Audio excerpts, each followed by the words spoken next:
Entonces, recuerde, el perfeccionamiento del cristiano, hablábamos de 1 Corintios 15:58. ¿Qué vamos a mirar hoy?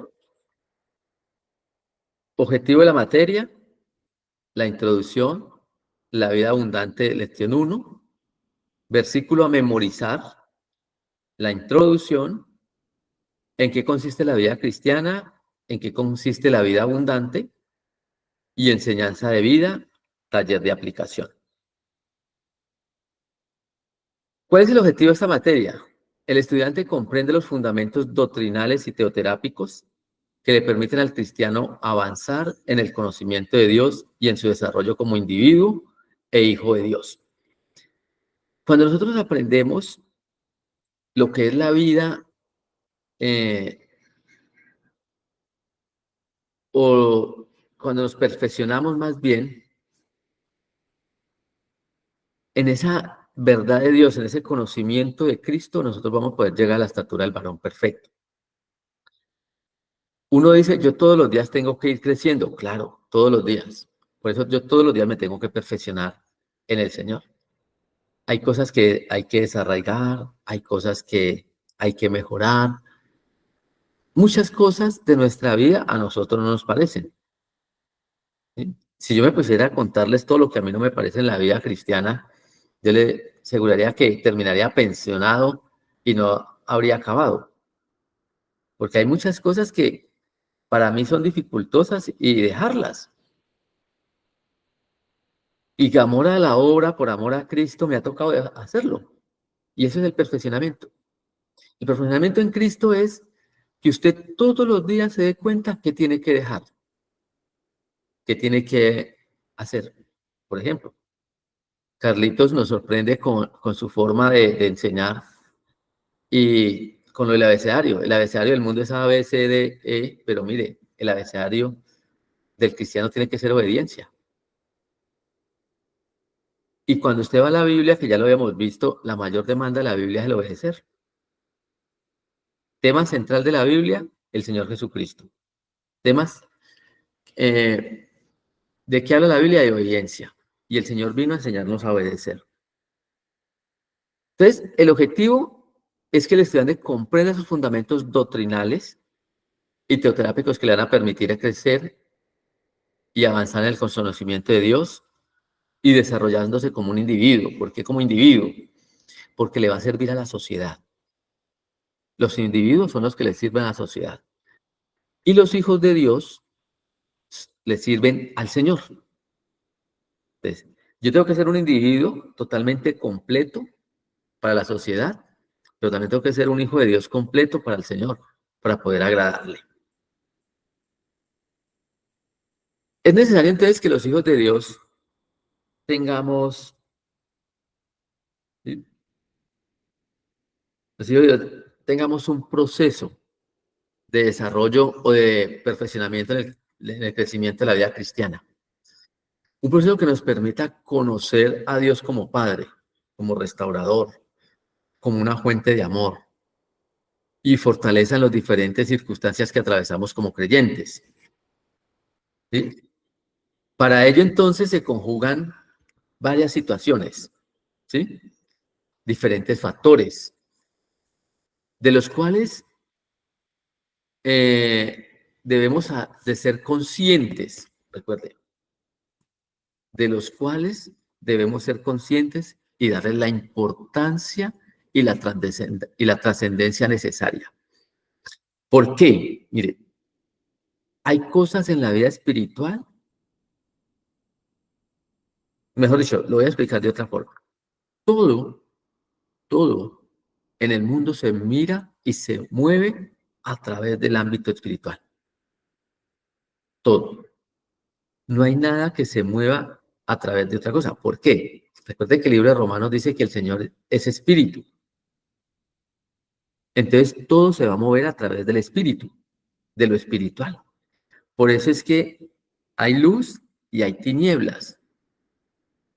Nuestra luz, que es Cristo, que es lo que vive en el mundo, llena el mundo de luz, pero también está la oscuridad, la rebeldía, está entonces el pecado y todo lo que podemos encontrar en el mundo espiritual. Y todo eso que usted encuentra en el mundo espiritual, en la oscuridad, es lo que lo aparta del Señor. Entonces, por eso, como hijo de Dios, como ese siervo del Señor, usted necesita conocer la importancia de la oración. Necesita conocer el poder del Espíritu Santo para poder que sean hombres que lleven el mensaje del reino de Dios hasta el último rincón. Pero cuando nosotros minimizamos el poder del Espíritu Santo, cuando nosotros no estamos convencidos de ser esos hombres que vivimos en el Espíritu, aquellos que no viven en el Espíritu Santo, entonces no vamos a poder llevar la palabra de Dios. ¿Qué es lo que ha pasado hoy con muchas personas del grupo de oración? Que usted no está viviendo la vida en el Espíritu y que no se vive la vida en el Espíritu. Por eso yo no estoy convencido de que puedo transformar a mi familia, porque lo veíamos desde el primer tema, y es que el testimonio es primordial en los grupos de oración familiar. Yo ayer le pregunté a todos, ¿cómo van con el grupo de oración? ¿Cuándo inician? Solamente 2 personas me contestaron, pero la pregunta iba para todos. ¿Por qué? Porque necesitamos entonces aprender a ser esos hombres que lleven el mensaje del reino de Dios hasta el último rincón. Y ante todo, que aprendamos a aceptar la voluntad de Dios, porque la voluntad de Dios es agradable y la voluntad de Dios es perfecta. Y cuando usted y yo no aprendemos, y ese es el perfeccionamiento del cristiano, cuando nosotros no aprendemos a entender esa voluntad de Dios, Dios nos viene a través de Cristo a enseñar a ser obedientes, pero también nos puso pastores para que nos encaminen una verdad. Pero también entonces nos ha dado el poder del discernimiento para comprender lo que es espiritual a través de la conciencia, a través de saber qué es lo bueno y qué es lo malo. Entonces, desde el mismo momento de conocer a Cristo, ¿sí? Dios ha preparado un camino por el cual vamos a ir creciendo en Dios. Un camino que en muchas ocasiones usted lo va a encontrar lleno de situaciones que a usted no le gustan, desalentadoras, que lo desaniman, que lo cargan, que lo hacen sufrir. Y eso lo va a encontrar. Mire, los hijos de Dios vivimos la vida igual que las personas del mundo en el sentido de lo que nos sucede. Pero nosotros cuando esas cosas llegan a nosotros, las vivimos de una forma diferente en el sentido de que en lo espiritual se vive lo espiritual. Tenemos mayores fuerzas porque eso el Señor nos lo ha dicho. Entonces, cuando a mí me viene esa situación desalentadora que me desanima, eso lo vive el cristiano y lo vive la persona del mundo, el hombre del mundo. Pero el cristiano tiene una ventaja y es que cuenta con la seguridad en Dios. Cuenta que el Señor le ha dicho, yo le daré fuerzas, yo te mostraré el camino, yo te he tomado de la mano, yo te he justificado, te he santificado. ¿Sí? Y esa seguridad en Dios te sustenta y te alienta. Pero ¿quién va a alentar al que vive en el mundo cuando le viene la situación, cuando le viene la angustia, cuando le viene la ansiedad? Por eso es que estas personas entran en ansiedad, en depresión, en angustia, temores. ¿Por qué? Porque no están llenos del Espíritu de Dios para poder que ser alentados. Usted se va a encontrar mucho, y muchos cristianos que van a entrar en depresión, en ansiedad. ¿Por qué? Porque su vida no depende de Dios. Cuando usted y yo podemos comprender que nuestra vida depende de Dios y no de los factores externos, vamos creciendo hacia esa vida del perfeccionamiento del cristiano. Entonces, es necesario disponer nuestro corazón para que en este aprendizaje la voluntad de Dios nos lleve a la perfección de Cristo. Pero recuerde, disposición, disponer. El que se dispone va a actuar y va a hacer las cosas conforme Dios las manda, conforme a una instrucción, conforme a lo que Dios le va a preparar, conforme a lo que Dios va a enseñar. ¿Qué es la vida abundante? Entonces, vamos a mirar el objetivo, perdón, vamos a mirar la vida abundante, ¿sí? Dice el libro de Éxodo, capítulo 6, versículo 7. Este sí es el de memorizar. Éxodo 6, 7. Ah, perdón, este no es de memorizar, este les digo. Sí, perdón, versículo a memorizar. Ahí está, versículo a memorizar. Éxodo 6, 7. Os tomaré como mi pueblo y seré vuestro Dios.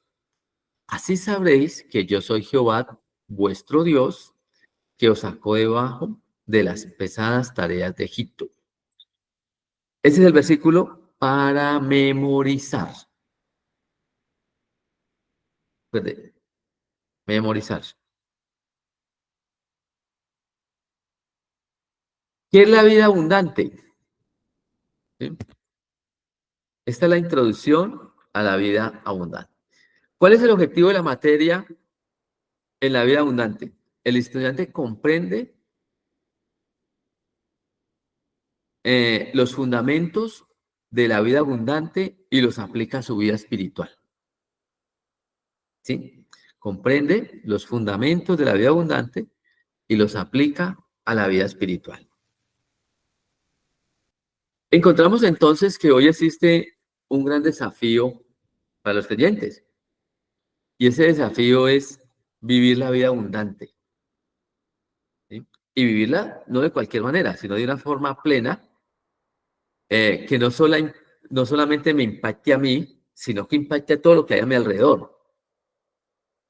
¿Por qué nacen los grupos de acción familiar? Porque necesitamos impactar a lo que hay a nuestro alrededor. Impactar entonces a lo que está, a lo que estamos cerca. ¿Por qué? Llegando entonces a convertirnos en ese testimonio para transformar corazones para Cristo. Y es lo importante, mire. Y vuelvo a los grupos de oración porque hay algo allí muy importante y es que como somos familia, nos conocemos. Yo no puedo, por ejemplo, si yo me paro una prédica, ustedes me conocen en el atril. Y mucha gente dice, "Vea, el líder es esto, esto, esto, ay, qué amoroso, qué cariñoso el líder". Sí, pero la gente como líder, muchas veces yo soy estricto, inclusive yo soy más estricto que mi esposa. Mi esposa es más de, ay, venga, qué pecadito, venga, qué pecado, no la trates así, no lo trates así, qué pecadito. Yo no. Dice alguien que yo le doy con pringamosa. ¿Sí? Yo soy más estricto y para mí lo que es blanco y lo que es negro. Yo no le pongo color gris. Cuando yo digo no, es no y cuando digo sí, es sí. Cuando yo me comprometo, lo cumplo y cuando no, no. Cuando digo no puedo, no puedo, ya. Ah, que yo soy servicial, sí. Si usted me pregunta, con gusto yo le hago un favor. Si a mí me toca levantarme para hacérselo, me levanto. Pero en la forma doctrinal y en la forma espiritual, yo soy más rígido de lo que usted de pronto dice, líder. Si yo me sonrío, los que están acá cerca a mí, ellos saben que yo me río, que me hacen reír y eso es. Yo no soy esa persona así grotesca, no. Pero en el momento de aplicar la palabra de Dios y al momento de aplicar el conocimiento de Dios, soy rígido. Muchas veces soy inflexible. Y usted dirá, pero es que usted tiene que ser flexible. No, hay cosas de la palabra de Dios que no tienen flexibilidad. Y eso lo he aprendido a través de lo que el Señor me ha enseñado en el Antiguo Testamento. El Señor, cuando las cosas no se hacían como Dios las mandaba, y usted lea el libro de Reyes y Crónicas, cuando el Señor le daba la instrucción a alguien para que lo hiciera y no lo hacía, esa persona tan, el Señor, ¿qué hacía? Le daba vara y punto. Hay un caso del rey Saúl, y lo vamos a ver en la el próximo curso que es en febrero sobre la autoridad. Saúl no obedeció y por eso el Señor le quitó el reino. Carlita hablaba ahorita de la obediencia y muchas veces, inclusive mi esposa hasta me dice, es que usted no, usted es así, usted es muy drástico y así fui yo con mis hijos. Yo le enseñé a mis hijos y les enseñé la parte de la obediencia. Yo le decía, usted sí tiene que aprender a ser obediente, porque si usted no aprende a ser obediente, ninguna actitud de su vida se va a poder mejorar, porque la obediencia es la que nos lleva. Entonces, como somos familia y yo quiero impactar lo que está alrededor, quiero transformar esos corazones a Cristo, ellos sí me conocen. Entonces, y eso mismo está pasando con ustedes. Es muy fácil evangelizar afuera, pero muy complicado evangelizar a nuestra familia. La vida abundante es una de las primeras promesas que Dios ha entregado en el momento de aceptar a su Hijo Jesucristo como Salvador. ¿Sí? Recuerde que Él le dio 5 regalos: presencia, paternidad, propósito eh, y vida eterna. Paternidad, presencia, perdón, paternidad, propósito y vida eterna. Esos 5 regalos los tiene usted en su vida. Y esos 5 regalos significan vida abundante. Cuando tomamos esos 5 regalos, yo tengo vida abundante. Pero cuando los vivo todos en su plenitud, quiere decir, vivo la presencia de Dios, acepto el perdón de Dios, vivo la paternidad de mi Padre, tengo un propósito que es el reino de los cielos, y cuando sé que tengo garantizada una vida de salvación, esa es la vida abundante, no hay otra. Yo no tengo por qué estar buscando otra vida que Dios no me ha ofrecido. Dios me ofreció una vida con sentido, con propósito y con felicidad. Una vida que es sobreabundante. ¿Sí? Entonces, cuando nos apropiamos de estas verdades por medio de la fe, nos llevará a descubrir la nueva vida. ¿Y cuál vida? La que Dios nos ha preparado, la que Dios eh, nos ha guardado para nosotros. Entonces, por medio del estudio de las Santas Escrituras y volvemos a la palabra disposición, esa disposición que se requiere para el caminar con Cristo, esas verdades se harán abundantes y se harán abundantes en Cristo.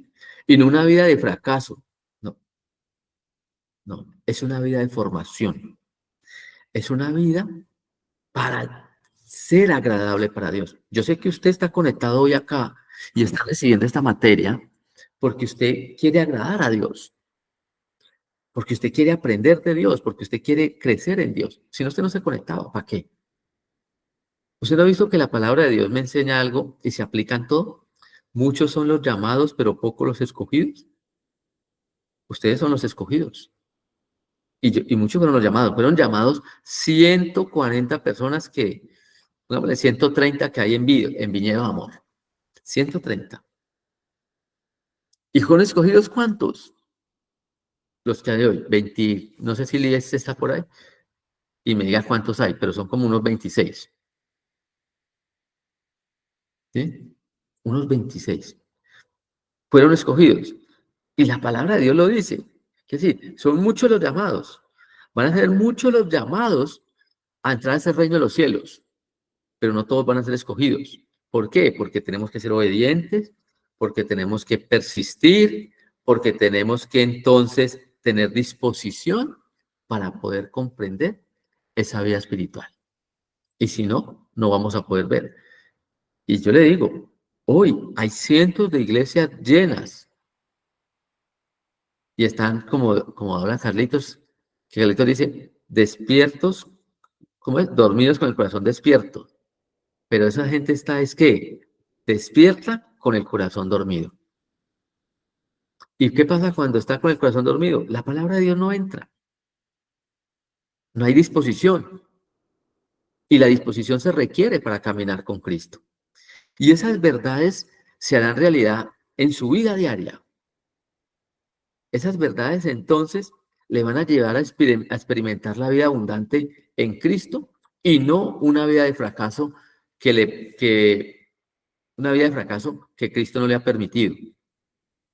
¿Sí? ¿Y qué es una vida de fracaso? Muy sencillo. Es no permitir vivir al Señor Jesucristo a través de nuestra vida. Cuando yo no permito que Cristo viva en mí, o viva a través de mí, o viva por medio de nosotros, ese día vamos a empezar con una vida fracasada.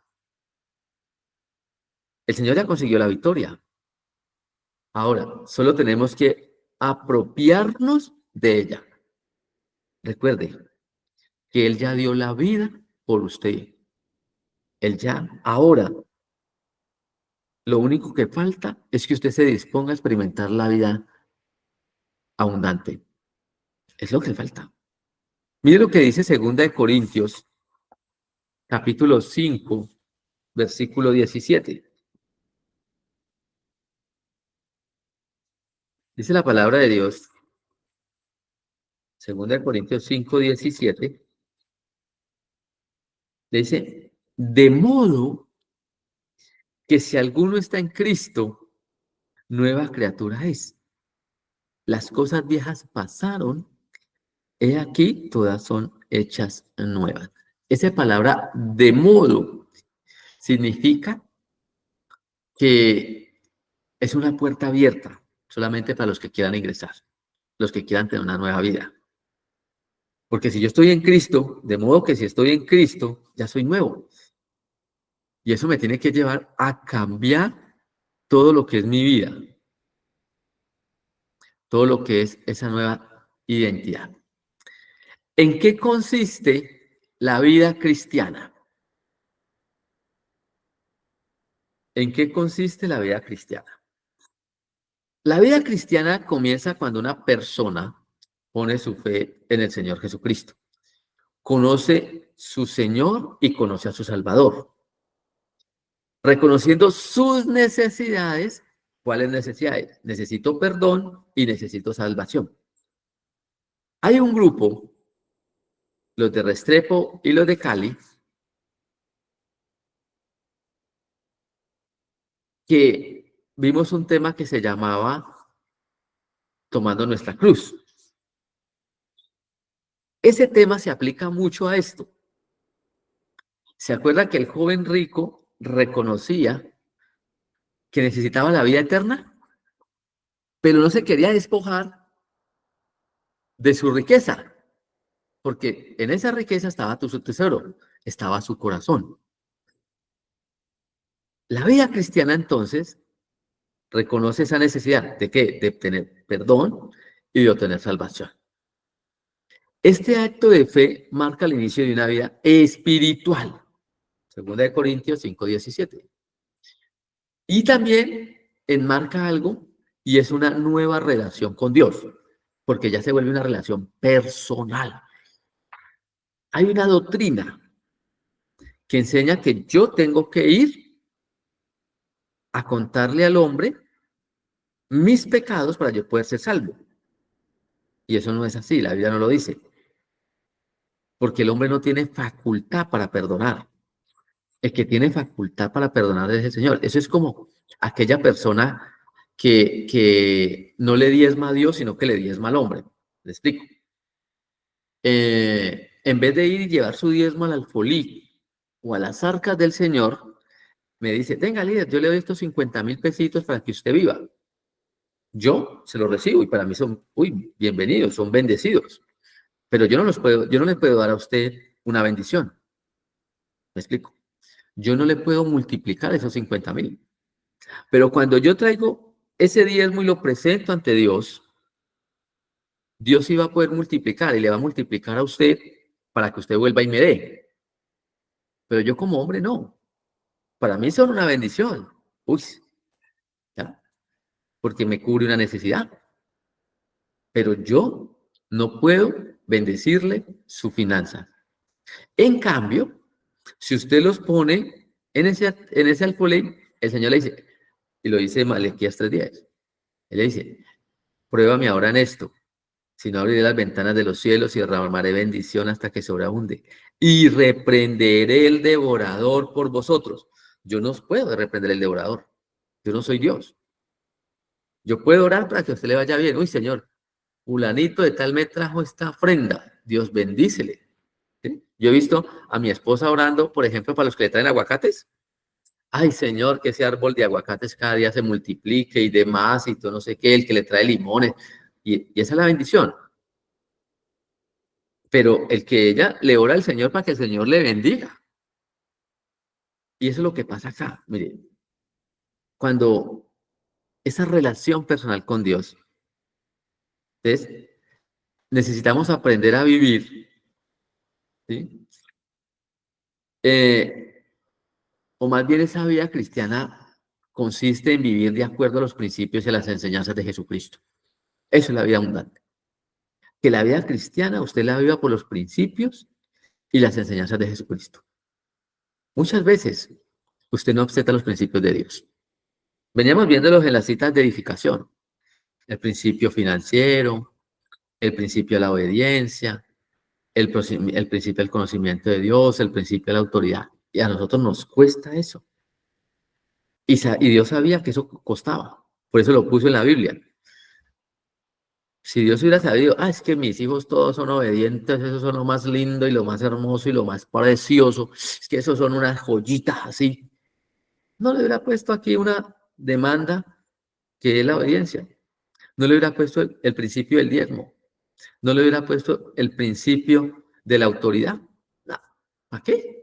Se iba a gastar el Señor allí, sabiendo que usted y yo éramos lo más pulcros en atender. No, pero como sabe que somos duros, como sabe que nos cuesta, entonces el Señor que dijo, dejémoslo allí. Les voy a poner este principio para poder que ellos se perfeccionen. Y todos los principios de la Biblia, todos los mandamientos de la Biblia, toda la ley, todo está para que usted y yo nos perfeccionemos. Cristo fue perfeccionado, ¿sabe por qué? Porque siempre aplicó los principios, los mandamientos, las leyes y todas las normas espirituales. Siempre lo hizo. Él no dudó en ningún momento en, en lo que es la palabra de Dios y en lo que es ese sentir en Cristo. ¿Ya? Nunca lo dudó. Ahora, ¿qué tenemos que? Vamos a mirar. El Señor nos dio un ejemplo de transformación continua. Vamos a mirar Juan capítulo 3, versículos de 3 al 6. Esta es una charla muy agradable que tiene el Señor Jesucristo con un hombre principal de la sinagoga. Este hombre se llamaba Nicodemo, ¿sí? Pero el Señor le dice a Nicodemo lo siguiente. Si usted, vea, yo le voy a dar una recomendación. Cuando usted lea Juan 3, léalo completo. Cójalo desde el primer versículo hasta el versículo 36, porque todo tiene una conexión. Todo. Lo que pasa es que en el momento que hacen la traducción de la Biblia, le ponen como unos pequeños subtítulos para irlo guiando a uno, pero el Juan 3 es completo. Está, y es muy, muy agradable. Entonces había un hombre que se llamaba Nicodemo. Mire lo que nos dice Juan 3, capítulo 3, versículo 3 y versículo 6. Respondió Jesús y le dijo, de cierto te digo que el que no naciere de nuevo no puede ver el reino de Dios. Y el que no naciere de agua y del Espíritu no puede entrar en el reino de Dios. Lo que es nacido de la carne, carne es, y lo que es nacido del Espíritu, Espíritu es. Eso es lo que nos enseña la palabra de Dios hoy. Entonces la vida cristiana comienza con un acto de fe y arrepentimiento, reconociendo a Jesús como Salvador, como Señor. Y este primer paso es fundamental para entrar en una relación con Dios. ¿Cuál primer paso? La fe y el arrepentimiento. Si usted y yo no entramos en un proceso de arrepentimiento y en un proceso de fe, no vamos a poder ver la gloria de Dios. ¿Sí? Es un fundamental. Hoy hemos visto palabras interesantes: disposición y fundamental. El libro de Hechos, capítulo 3, versículo 19, nos dice lo siguiente. Hechos 3, 19. Así que arrepentíos y convertíos, para que sean borrados vuestros pecados, para que venga de la presencia del Señor tiempos de refrigerio. Ojo, que aquí no le está diciendo que los pecados son cubiertos. Los pecados son borrados, dice este versículo, borrados. Usted ya no tiene pecados porque el Señor se los borró. Usted no puede andar en limitaciones espirituales porque el Señor las borró. El Señor llevó a la cruz del Calvario todas sus enfermedades y todas las dolencias. La vida abundante entonces es un concepto central en la enseñanza de Jesucristo y se refiere a una vida llena de propósito, de paz, de gozo, de satisfacción, que trasciende más allá de las circunstancias. Va mucho más profundo que las circunstancias temporales, lo que hay en este mundo. Esta vida no se basa simplemente en bienes materiales o en la ausencia de problemas, sino en una relación profunda y continua con Dios. ¿A través de quién? Del Señor Jesucristo. Y en la obra transformadora del Espíritu Santo. ¿Listo? Esta promesa no solo era para los apóstoles del primer siglo, sino para todos aquellos que aceptaran al Señor Jesucristo. Quiere decir, usted y yo estamos involucrados allí. Esta promesa no tiene limitaciones, sino que son hombres de fe que han decidido vivir la vida abundante. Recuerde lo que dice Juan, capítulo 10, versículo 10 en la parte B. Yo he venido para que tenga vida y para que la tenga en abundancia. Entonces no es cualquier vida. ¿Ah? No, no es cualquiera, es una vida especial. Para disfrutar de esa vida abundante, no es suficiente usted haber recibido a Cristo y nacer de nuevo. No. Ahí, esta es la explicación a por qué únicamente la oración de fe nos salva. La gente se alegra y es muy bonito, y no estoy diciendo que no lo haga, pero nosotros muchas veces obligamos a una persona a hacer la oración de fe. Haga la oración de fe, haga la oración de fe, haga la oración de fe. No, esa oración de fe no lo salva el Señor Jesucristo. Y en el libro de Romanos, capítulo 10, versículos 9 en adelante, él allí dice cuál es la verdadera oración de fe. Creer en el corazón y confesar con la boca. Si yo no tengo disposición para creer en el Señor Jesucristo, para que me nazca aquí en mi corazón, para que Él tome mi vida, la oración de fe no hace ningún tipo de efecto. Eso es. Que yo le tengo que llevar, yo lo que le tengo que preguntar a la persona es, ¿consciente y libremente usted quiere recibir a Cristo? Sí. Bueno, entonces hagamos la oración de fe. Esa oración de fe lo salvó. Esa oración de fe lo salvó.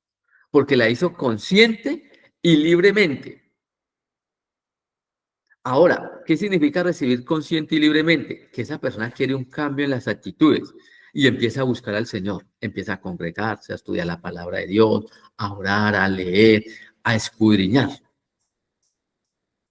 Pero, ¿sí? Pero, si yo recibo a Cristo y no cambio mis actitudes, nunca lo recibí. Si sigo siendo el mismo. Entonces, si era un ebrio, sigo siendo ebrio. Si sigo en el consumo, consumo. Si sigo maltratando a mi esposa. Si sigo siendo intolerante. Si sigo siendo vulgar. Si sigo siendo prepotente, orgulloso. ¿No? Mi vida tiene que cambiar. Por eso, Ojo que el primer requisito para yo saber si recibí a Cristo, el primero es que solamente lo sabe Dios. Y el segundo es que mis actitudes cambien, que yo sea diferente. Y si no, no hay nada allí.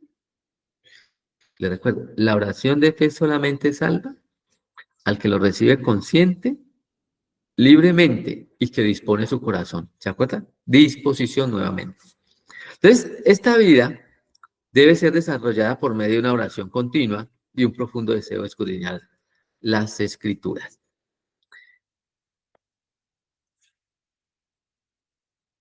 La vida cristiana consiste también en experimentar estos 4 puntos. Una nueva vida, Juan 3, capítulo 3, versículo 3 y 6. Una satisfacción verdadera. Miremos el Salmo 107:9.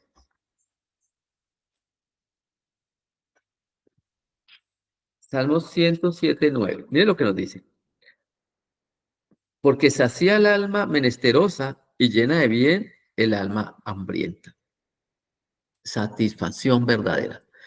La satisfacción que nos da Cristo no son satisfacciones temporales, no son satisfacciones momentáneas. No. Recuerde, los que vivimos la vida abundante, la satisfacción con Cristo es una satisfacción abundante, es una satisfacción total, es una satisfacción eterna, no algo pasajero. Dios no te da hoy gozo y mañana te lo quita. No, el gozo suyo es para siempre. Por eso ahí dice importante, importante. ¿Sí? La vida cristiana consiste entonces en esa satisfacción verdadera, en que usted tenga un sentido, un propósito. Efesios 2:10. Mira lo que nos dice Efesios 2:10. Dice su palabra, porque somos hechura suya, creados en Cristo Jesús para buenas obras, las cuales Dios preparó de antemano para que anduviésemos en ellas. ¿Qué preparó Dios antemano? Las buenas obras.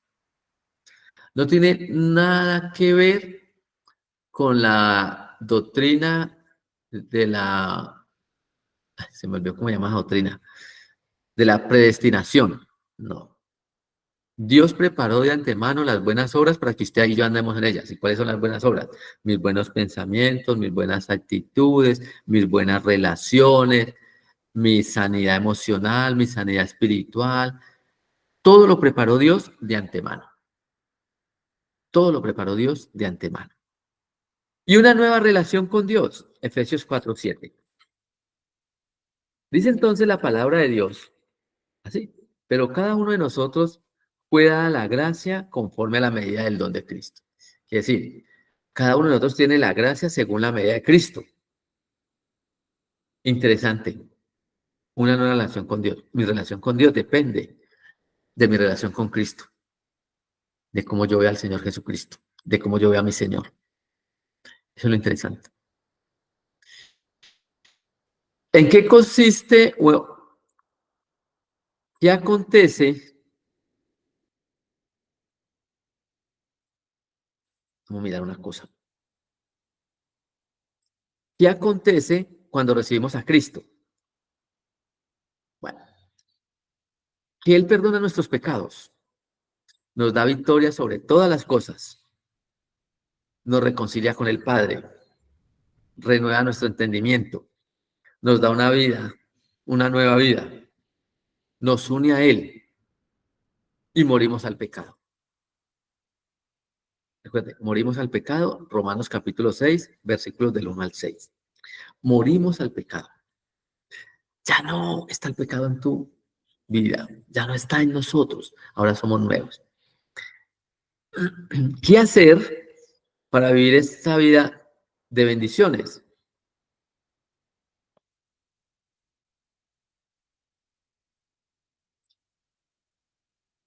Primero, el primer paso para la vida abundante es morir al pecado. Esto involucra que su vida no está bajo la influencia del enemigo, sino que es el Espíritu Santo que está morando en usted. Esto le da la fuerza y el poder para considerarse muerto al pecado, pero vivo a la vida de Cristo. De ahí entonces depende que ya su vida no es más determinada por sus emociones, sino que es determinada por Cristo, por el Espíritu Santo. Ya no vive más por lo que usted quiere y por lo que usted desea, sino por el propósito de Dios en su vida. Vivir sin pecado es el don que Dios nos ha dado, por tanto solo se puede experimentar por medio de la fe. Y la fe es la que nos lleva a considerarnos muertos del pecado. Si usted no tiene fe, no va a poder morir al pecado, porque yo por fe es que renuncio al pecado. Porque yo creo en el Señor Jesucristo, porque yo creo en la obra en la cruz, porque yo creo en lo que Él hace en mi vida, porque yo creo que serán los cielos abiertos, voy a renunciar a esto que me aparta de Cristo. Es fe, ¿sí ven? Es fe lo que lo lleva a vivir una vida sin pecado. El segundo punto es considerarse vivo para Cristo. Deje que el Señor actúe en su vida. No trate de ayudar. Dios no necesita ayuda. Permita que Él obre en usted. Hay situaciones que solo están en la potestad de Él. Y es en vano que nosotros intentemos hacerlo en nuestro esfuerzo. Es en vano. En cambio, cuando usted y yo entonces empezamos a entender esa vida cristiana, vamos a empezar a aumentar esa vida de sanidad. Como cristiano, ¿sí? ¿A quién debo entregarme? Como cristiano debo entregar todo a nuestro ser al control de Dios por medio del Espíritu Santo. Así nuestras vidas se convierten en instrumentos de justicia para Dios, lo que permite que Cristo viva su vida a través de nosotros y experimentemos una vida de abundancia. Mire lo que dice Romanos, capítulo 12, versículos 1 y 2. Así que, hermanos, os ruego por las misericordias de Dios, que presentéis vuestro cuerpo en sacrificio vivo, santo, agradable a Dios, que es vuestro culto racional. No los conforméis a este siglo, sino transformados por medio de la renovación de vuestro entendimiento, para que comprobéis cuál es la buena voluntad de Dios, agradable y perfecta. Entonces, cuando Cristo vive a través de nosotros, como dice Gálatas 2:20, empezamos a deleitarnos en una nueva actitud que se refleja en nuestro testimonio. ¿Hacia qué? Hacia los demás, esa nueva actitud hacia los otros. Y esa transformación significa mostrar la vida resucitada de Cristo a través de cada acción que realizamos. ¿Cómo se practica esa vida abundante? Mire, la vida abundante se practica cuando tomamos una actitud de agradecimiento hacia el Señor. Experimentamos ese perdón, esa restauración.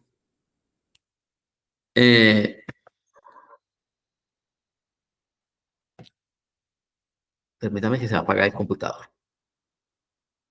Entonces, ¿qué vivimos? Apropiarnos del perdón de Dios, que de alguna manera podremos experimentar esa vida abundante. Entonces utilizaremos esos 3 pasos para complementar esa actitud hacia el Señor. Confianza, deleitarnos, encomendar a Jehová y esperar. De esta manera vamos a poder experimentar esa vida abundante controladas por el Espíritu Santo. A través de esos 3 simples pasos: confianza, deleite, encomendar y esperar. Bueno, familia, para que terminemos, entonces, la enseñanza de vida, la vida abundante se vive por fe, para experimentar esa fe y esa vida abundante. Entonces necesitamos deleitarnos en el perdón de Dios y aprender a vivir los mandamientos de Dios guiados por el Espíritu Santo. El taller aplicativo, ahí está. Haga un relato de su vida con el Señor. Identifique si está viendo la vida abundante y compárelo con el Salmo 37, del 3 al 7. Y haga un plan espiritual para mejorar esa vida abundante. ¿Listo?